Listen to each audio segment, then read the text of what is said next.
মাটি ভৰা ঠোঙাবোৰ এইফালে পেকেট আছে, এইফালে ঠোঙাবোৰ গোটেই ভাঙনি কৰা হৈ গ'ল, সলকাই দিয়া হৈ গ'ল।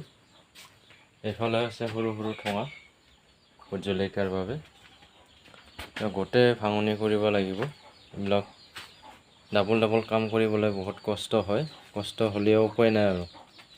আপোনালোকে দেখিছে।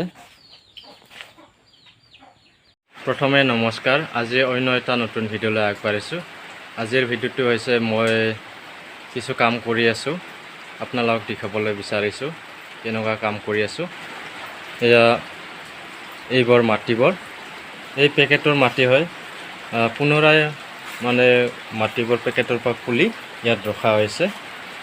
আৰু এইফালে পেকেটবোৰ 300মান পেকেট ইতিমধ্যে মই খুলি ইয়াক হাতেৰে ভাঙি দিছোঁ।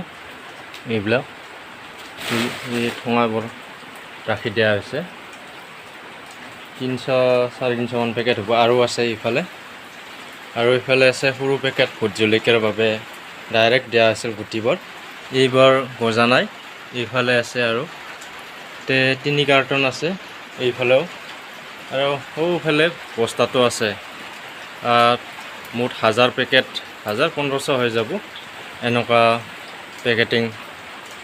মানে গুটিবোৰ মিছ হৈছিলে, নগজিলে, সেইবাবে আজি মই আৰু ইতিমধ্যে বৰষুণ দি আছে, আজি ৰাতিৰ পৰা বৰষুণ দি আছে, সেইবাবে মই বাৰাণ্ডাতে কাম কৰি আছোঁ এনেকৈ। আৰু যিসকলে কাম কৰিম বুলি ভাবে বৰষুণৰ দি থাকিলেও যাতে বাৰাণ্ডাত বা কিছু বেলেগভাৱে আপোনালোকে এটা ঘৰ সাজিব পাৰে, টিনপাতৰে চালি ঘৰ এক্সট্ৰাকৈ বা বেলেগকৈ, তেতিয়াহ'লে বেছি ভাল হয়। মোৰ ইতিমধ্যে নাই তেনেকৈ, সেইকাৰণে বাৰাণ্ডাতে আৰু আহল বহল বাৰাণ্ডাখন, সেইবাবে ইয়াত কাম কৰি আছোঁ।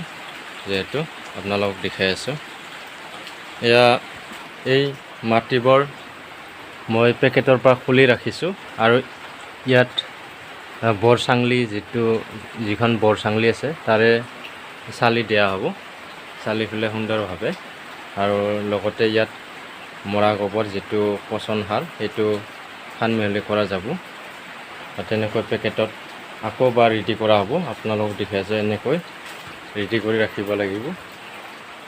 এইবোৰ ইতিমধ্যে এইবোৰ ৰেডি কৰা হৈছে।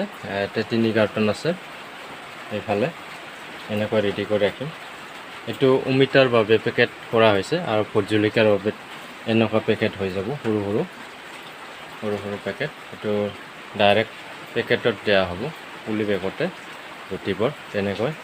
আৰু আপোনালোকে যদি কৰিব বিচাৰে এনেকৈ ৰেডি কৰি লৈ পেকেটত কাৰ্টুনত ৰাখিব, কেৰেট প্লাষ্টিকৰ, তেনেকৈ ৰাখিব পাৰে। 5000, 10000 যিমানলৈকে আপোনালোকে পুলি জগাব পাৰে। অমিতা লগতে আৰু ভোট জলকীয়া, 12মাহীয়া বেঙেনা, আৰু পেকেটিং যিকোনো গছৰ পুলি হওক বা পুলিৰ কাৰণেও এইবোৰ ভাল। আৰু ফুলৰ কাৰণে অকণমান ডাঙৰ লাগিব, অমিতাৰ ওপৰত লাগে পেকেটৰ বৰ। আপোনালোকে যিকোনো পুলিৰ বাবেও কৰিব পাৰে, এনেকৈ প্ৰস্তুত কৰি ৰাখিব পাৰে, মাটি ভৰাই ৰেডি কৰি ৰাখিব পাৰে, সেইবাবে আপোনালোকক জনাইছোঁ। আৰু মই আজি এনেকৈ কাম কৰিছোঁ বাৰাণ্ডাতে, কাৰণ বৰষুণ দি আছে সেইবাবে।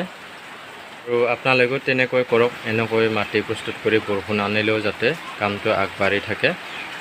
আৰু মই যেনেকৈ কৰিছোঁ আপোনালোকে কৰি যাওক, তেনেকৈ আগবাঢ়ি যাব। আৰু লগতে যিকোনো পুলি আপোনালোকে ভোট জলকীয়া হওক বা অমিতা, যিকোনো গছৰ পুলি বা ফুলৰ পুলি তেনেকৈ ৰেডি কৰি ৰাখিব পাৰে। আৰু আজিৰ ভিডিঅ'টো মই ইমানতে সমাপ্ত কৰিবলৈ বিচাৰিছোঁ। যিসকলে নতুনকৈ আহিছে সেইসকলে চেনেলটো ছাবস্ক্ৰাইব কৰিব, বেল আইকন দবাই ৰাখিব এনেধৰণৰ ভিডিঅ' পাই থাকিবলৈ। লগতে লাইক কৰিব, শ্বেয়াৰ কৰিব। আৰু আজিৰ ভিডিঅ'টো চোৱাৰ বাবে ধন্যবাদ থাকিল।